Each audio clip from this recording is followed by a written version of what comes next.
उत्साह शिगेला पोहोचलेला आहे आणि खासदार राहुल शेवाळे हे शिमग्याची पालखी नाचवण्यामध्ये आपल्याला दंग झालेले दिसतात। जागोजागी आज होलिका दहन होतंय, शिमग्याचा उत्साह पाहायला मिळतोय आणि खासदार राहुल शेवाळे हे त्यांच्या मतदारसंघामध्ये होळीच्या रंगात रंगलेले दिसतात। पंकज दळवी आमचे प्रतिनिधी आपल्या सोबत आहेत।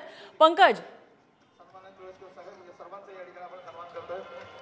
पारंपरिक पद्धतीने आपण इकडे बघतोय धारावीच्या पुनर्विकासाची पालखी जी आहे ती घेऊन निघालेली आहेत आणि पालखीच्या जो पारंपरिक पद्धत असते कोकणामध्ये पालखी नाचवणं हा एक पारंपरिक पद्धत असते आणि पुनर्विकासाची पालखी इकडे आपण बघतोय।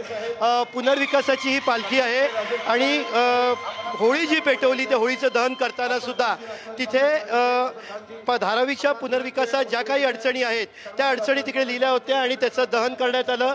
आपण बघतोय खासदार राहुल शेवाळे जे आहेत ते इथे आलेले आहेत आणि पारंपरिक पद्धतीने इकडे पालखी जी आहे ती नाचवली जाते। मात्र ही पालखी नाचवत असताना तिकडे पुनर्विकासाचं आपण बघतो इथे घर जे आहे ते ठेवण्यात आलेलं आहे।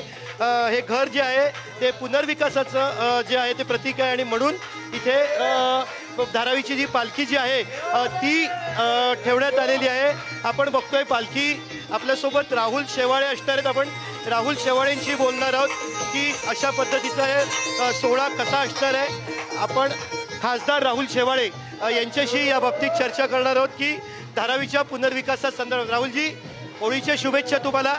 आपण पालखीकडे जाऊया। विकासाची पालखी, पुनर्विकासाची पालखी, काय नक्की होळीचं स्वरूप आहे तुमच्या इकडे? धारावीची होळी ही 100 वर्ष परंपरा असलेली आणि एक वेगळा सांस्कृतिक वारसा धारावीच्या होळीला आहे आणि ह्या होळीच्या चरणी होलिका मातेच्या चरणी आम्ही आता हीच प्रार्थना करतो की धारावीचा पुनर्विकास व्हावा आणि धारावीकरांचं जे अंधारमय जीवन आहे त्यामध्ये एक त्यांचं जीवन प्रकाशमय व्हावं आणि एक विकासाचं पर्व त्यांच्या जीवनात चालू व्हावं हे होलिका मातेच्या आणि श्री गणेशाच्या चरणी प्रार्थना करतो। आपण बघा पालखीत श्री गणेशाची मूर्ती आणि घराचं पण एक प्रतिकृती आहे, त्यामुळे हे आमच्या सर्वांच्या दृष्टिकोनातून महत्त्वाचं आमचं एक आराध्य दैवत पण आणि आमचं स्वप्न पण त्यामध्ये आहे। तर आणि निश्चित स्वप्नपूर्ती होईल। पालखीचं वेगळं बाब, तुम्ही महाराष्ट्राच्या मातीला जे गारणं घालणारं एक अस्सल व्यक्तिमत्व म्हणून ते दिगंबर नाईकांनी इथे आणले। दिगंबर नाईकांनी कशावरती गारणं घाला आधी तुम्ही सांगा, मग मी दिगंबर नाईकाची। दिगंबर नाईक हे आमच्या